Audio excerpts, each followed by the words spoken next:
हमने बचपन में देखा था, एक राजा एक रानी का गुड्डा गुड़िया बनाते हैं, बरगद के पेड़ के नीचे जाते हैं, कुछ खाने की अच्छी चीज रहती है, बरगद की 2-3 परिक्रमा लगाते हैं, फिर जो खाने की चीज होती है वो थोड़ा बरगद को चढ़ाते हैं और फिर बांट देते हैं। मध्य प्रदेश में बुंदेलखंड तरफ इस टाइप का एक त्योहार इसमें होता है, और दूसरी तरफ दूसरे रूप में होता होगा।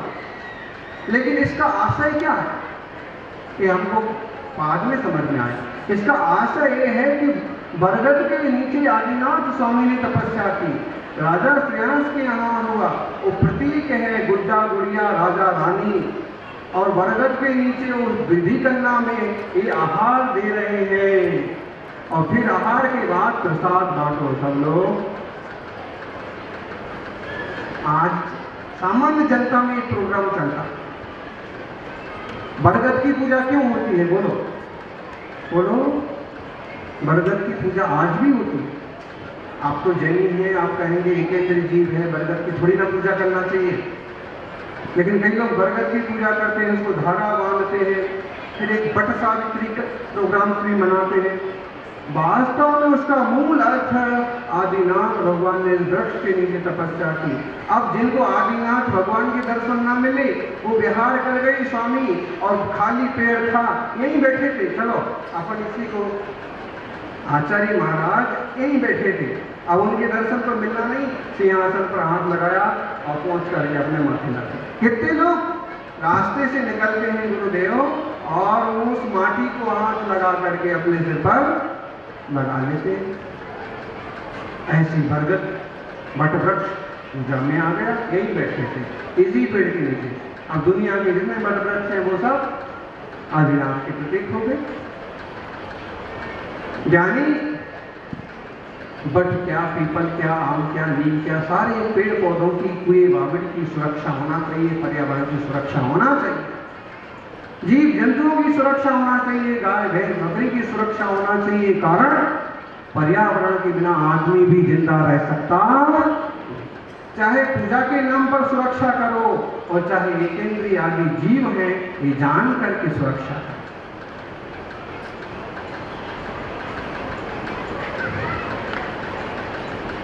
संस्कार।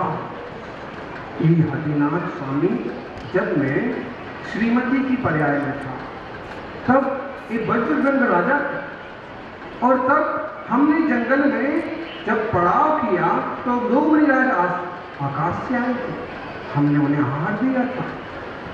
उनकी वाणी सुन करके हमें जिन धर्म की बहुत रुचि हुई थी, जब उनके प्रति हमारा प्यार उमड़ा, प्रेम बहुत उमड़ा, तो प्रश्न पूछा तो मुनियों ने कहा, हे मां, हम तुम्हारे इसी भाव के पुत्र हैं और दीक्षा लेकर के तपस्या कर रहे हैं। वर्षों बाद आज इस तरफ आना हुआ और आपके हाथों हमारा वन में आहार संपन्न। वो सारी घटना याद आ गई और आहार निर्विघ्न संपन्न हो गया। बोलो ज्ञानी। एक बूढ़ी माँ के हाथों कभी कभी ऐसे निरंतर आहार होता है, उन मुनिराज के रोज अंतराय होते हैं, लेकिन कभी कभी एक बूढ़ी कमजोर आंखों वाली माँ से भी ऐसा आहार होता है एकदम निरंतर। और कभी कभी 10 युवक सो रहे हैं तो भी अंतराय। ऐसा क्यों हुआ? ऐसा क्यों हुआ? महाराज जी का उदय इतना अकेला नहीं, दानांतराय लाभांतराय का उदय अपनी जगह है, लेकिन कई बार भावना इतनी मजबूत होती है कि अंतराय कर्म भी टल जाता है। सज्जनों, संस्कार, तब के संस्कार आदिनाथ को आदिनाथ बना गए। मरुभूति के संस्कार मरुभूति को कहां कहां से निकाल करके पार्श्वनाथ बना गए। और इसीलिए ज्ञानी कहते हैं कि बच्चों को कार दो मत दो, अपने पुत्रों को बहू बेटियों को महंगी कार दो मत दो, लेकिन अच्छे संस्कार जरूर दो। कार तो केवल फैशन के काम आएगी, संस्कार जीवन भर काम आए।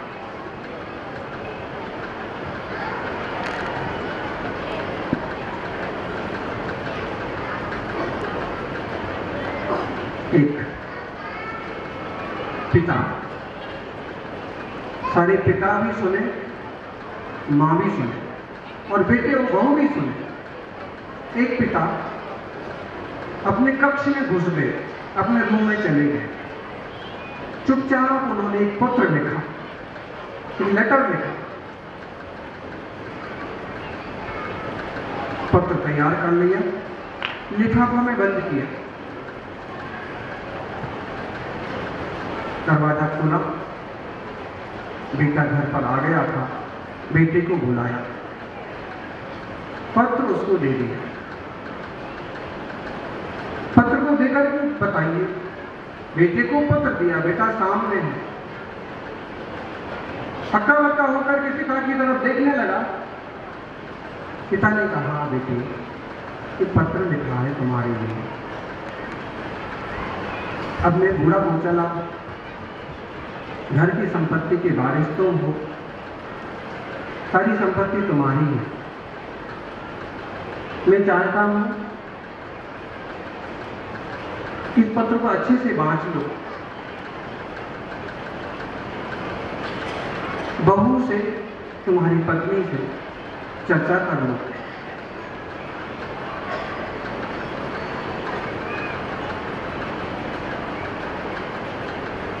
कितना कहकर के पिता बाहर निकल गए।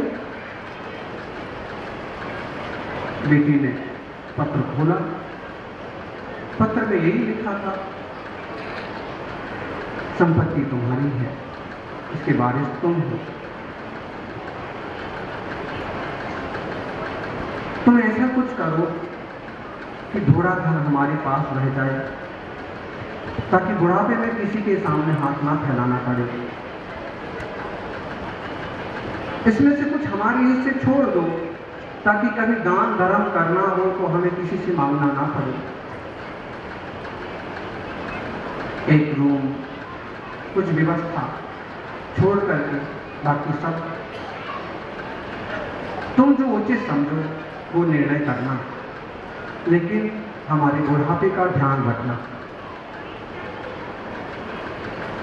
बेटा पढ़ करके एकदम खामोश रह गया। उसने पत्नी को बुलाया, पत्नी को पढ़ाया।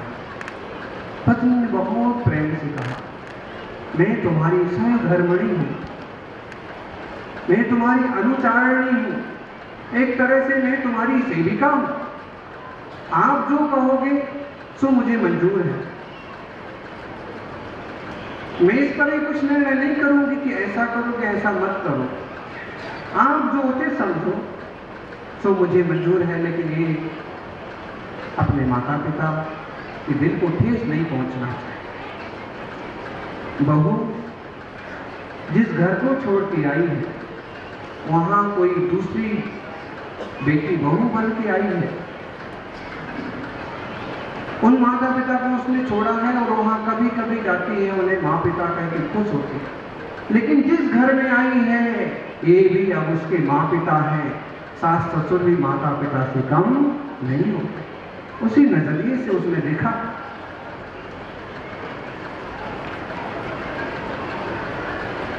लड़के ने अपनी बहन को बुलाया। देखो बहन, पिताजी ने क्या लिखा है। बहन ने भी कहा, भाई जो निर्णय करोगे मुझे मंजूर है। धन संपत्ति का मुझे कोई लोभ लालच नहीं।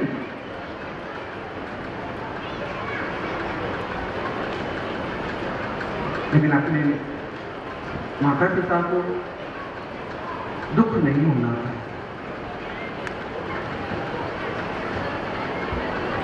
उस युवक ने कहा पत्नी को,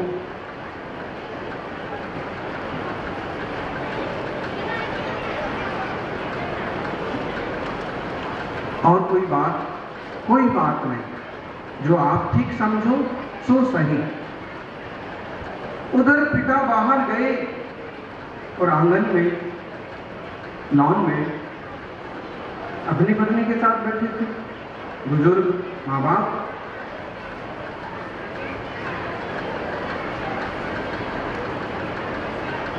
माँ बोली, मुझे अपने बेटे के संस्कारों पर पूरा भरोसा है।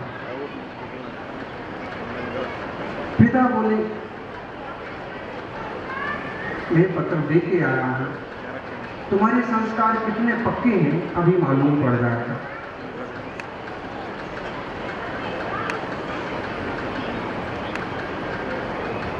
अगर बेटे ने हमारे संस्कार नहीं लिए तो फैसला कर देगा कि तुम इस रूम में रहो, तुम्हारी ये व्यवस्था।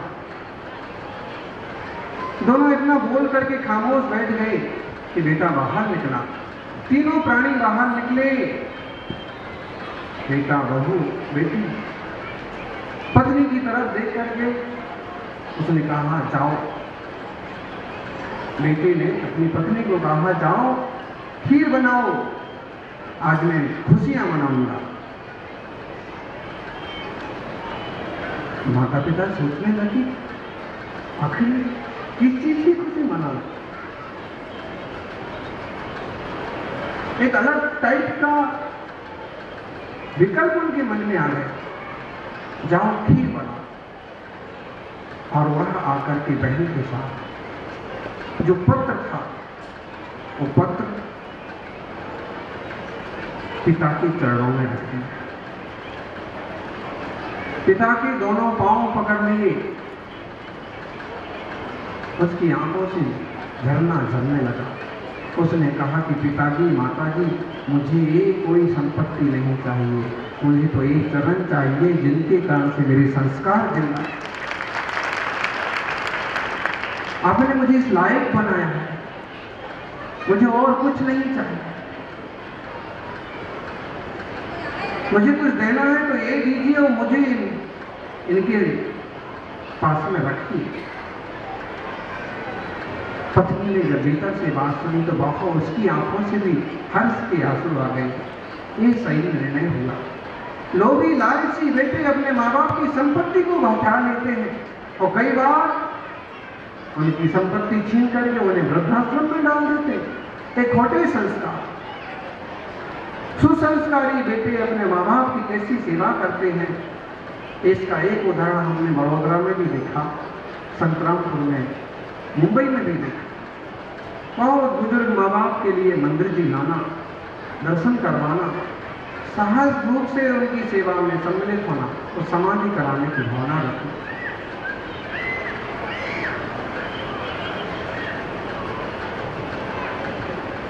जन्म जन्म के पुण्य से ऐसे संस्कार बनते हैं। माताओं, बेटे को जन्म तो आप भी देते हैं, पशु भी देते हैं। गाय भी एक बेटे को जन्म देती है, गधी भी एक बेटे को जन्म देती है, माँ भी एक बेटे को जन्म देती है। लेकिन आपके जन्म देने और उनके जन्म देने में बहुत अंतर है। आप जन्म देते हैं तो संस्कार भी दे सकते हैं, वो जन्म देते हैं लेकिन संस्कार नहीं दे सकते। इसलिए कहा कि बामा माँ की तरह माँ बनना, चूंकि वे तो तीर्थंकर पार्श्व खुद अपने महान संस्कार लेके आए थे कि जिनके प्रताप से 6 माह पहले नगरी की सुंदरता बढ़ गई, खुशियां छा गई, दरिद्रता खत्म हो गई, पशु पंछी भी सुखी हो गए।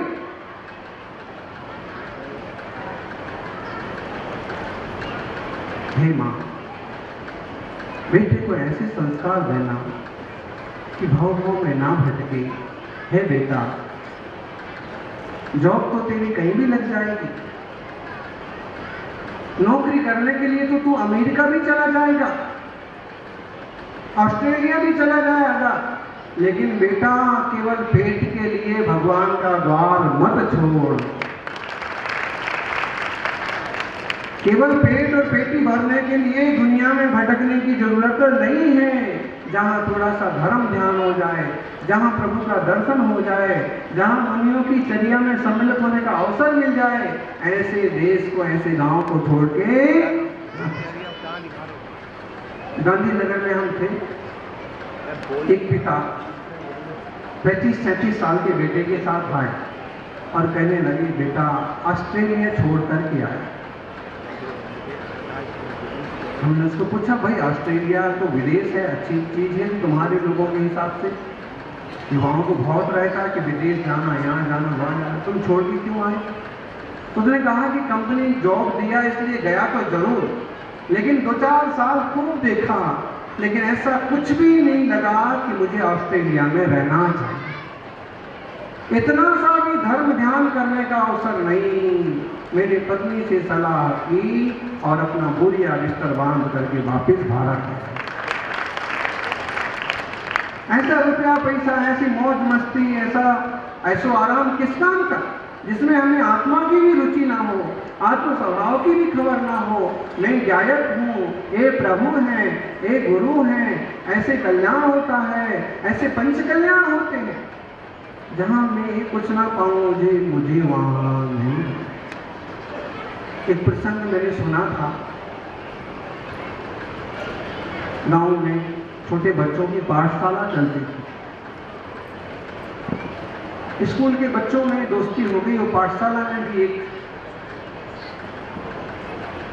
कसाई का बच्चा, जैनी के बच्चे में स्कूल में दोस्ती हो जाती है, किसी की भी दोस्ती हो जाती है।